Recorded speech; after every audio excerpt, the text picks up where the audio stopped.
Hey, what's going on? I'm Mist, and today we're going to be showing off Coronar and Hydra. Coronar is a great champion to be able to place provokes on the enemy, but he's also a great champion if you have extra cursed gear and you want to get additional damage from Hex. Let's get right into it. Alright, so I already recorded this video, but it had the wrong microphone on the input, so to save your ears, I'm re-recording it again. We're going to go over Coronar's kit really quickly, just so you all know, and in case there's anything that you guys may have forgotten. And then we're going to show off a couple teams that I've used him in. So for this Coronar, he's built in a cursed set, and with the Hydra bonuses, we have him about 83k HP, 3k defense, 235 speed, not a lot of crit rate or crit damage. We have him with 448 resistance and 300 accuracy.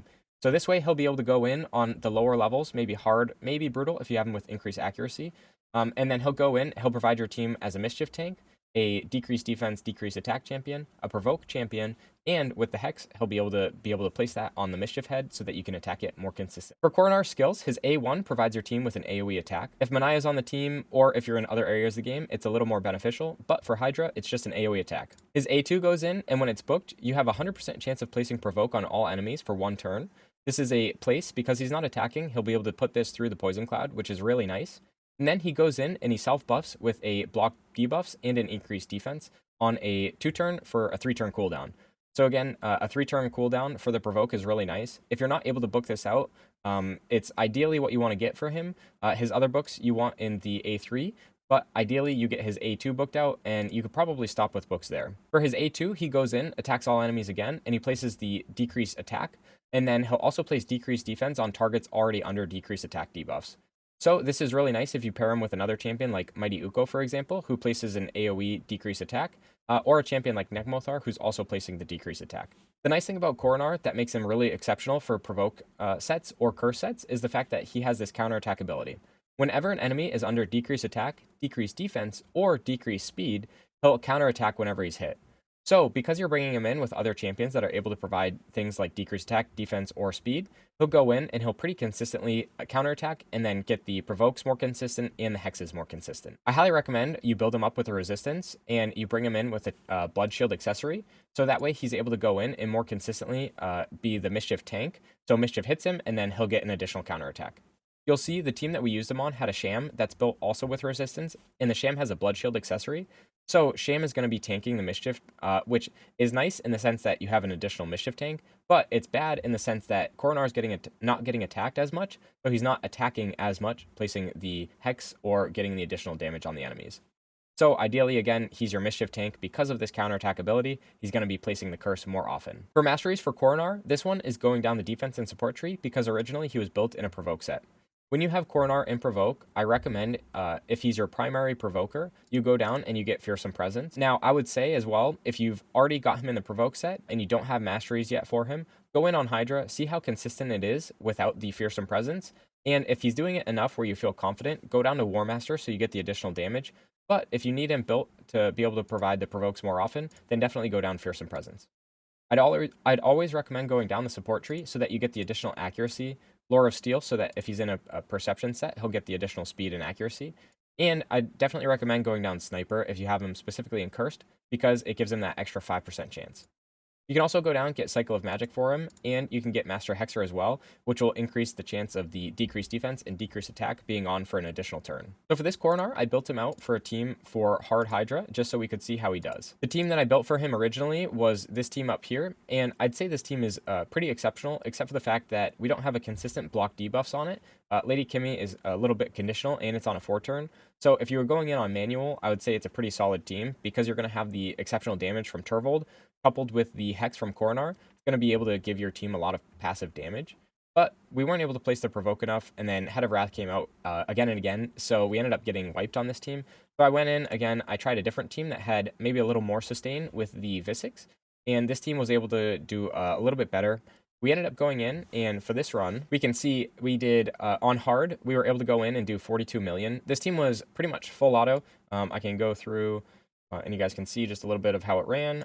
It was pretty smooth, pretty much full auto. I just clicked on some heads whenever I saw they were dead or whatever, and then the team came out pretty solidly. Again, the 42 mil Head of Wrath came out, and this was, again, kind of where the team lost its edge because we don't have a consistent block buffs. The Lydia wasn't able to place block buffs on Head of Wrath. He went in, he had the increased attack, the reflect damage. Husk killed himself, and then the the run kind of wiped from there. So that was pretty unfortunate. But we can see here, Razovarg did about 10 mil, Visix 2.5 mil, and then Coronar actually comes in and does almost as much as Sham, who again, I think he's built with about 95% crit rate and 200 something crit damage. So he's built to do a little bit of damage, which is really nice. And then, again, Lydia, she's got War Master. Everyone has War Master, I think, except for Coronar. So with War Master, he'd be doing a pretty significant amount of damage more.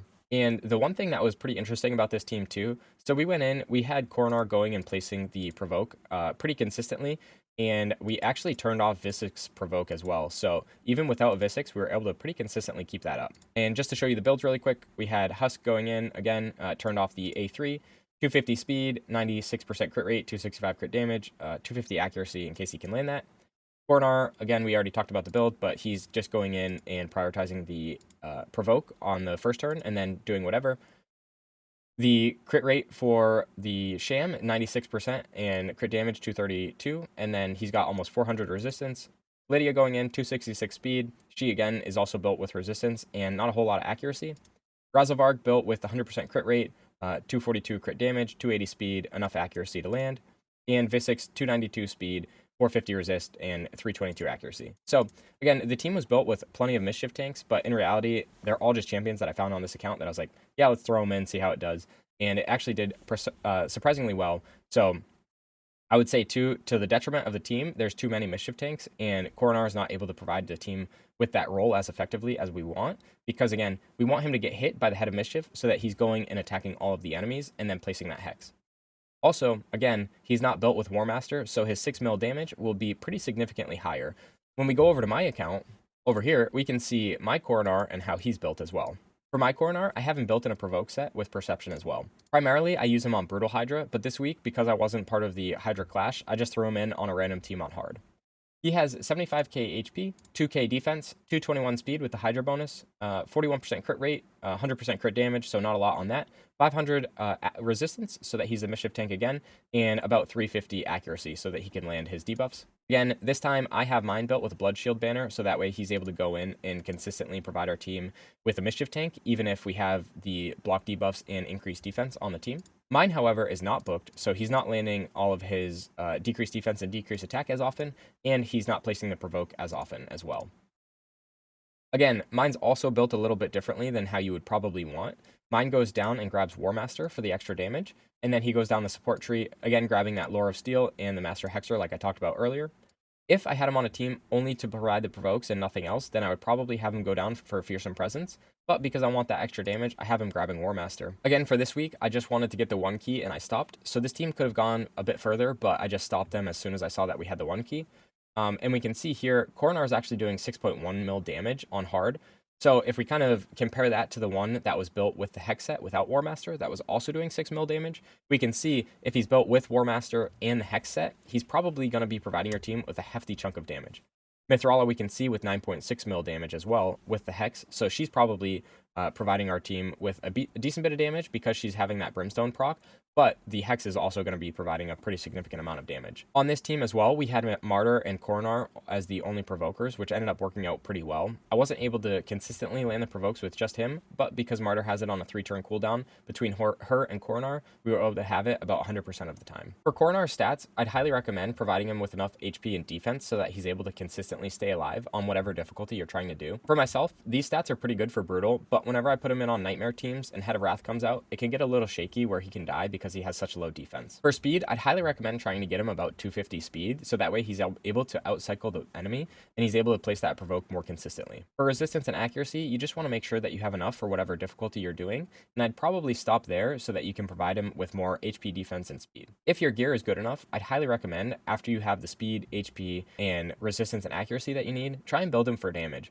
Because he's doing so many counterattacks, he's going to have a lot of opportunities to hit the enemy, so I definitely recommend having that so that you can have as much damage out of him as possible. Alright guys, that's all I've got for you today on Coronar. Let me know what builds you have him in and what difficulties of Hydra you have him running on. I'd highly recommend booking him out so that his A2 is on a 3-turn cooldown, but realistically, he doesn't have to be booked to be an exceptional champion. If you pair him with other champions like Mighty Uko, who are also in a provoke set, he can consistently land the provoke if he's in provoke. But if you have him built in a curse set, he's able to pretty much 100% of the time have hex on the enemy, so that way you're able to do as much damage as possible. That's all I've got in this video. I hope you guys enjoyed. Thanks for having me back. I love you guys. I'll talk to you next time. Peace.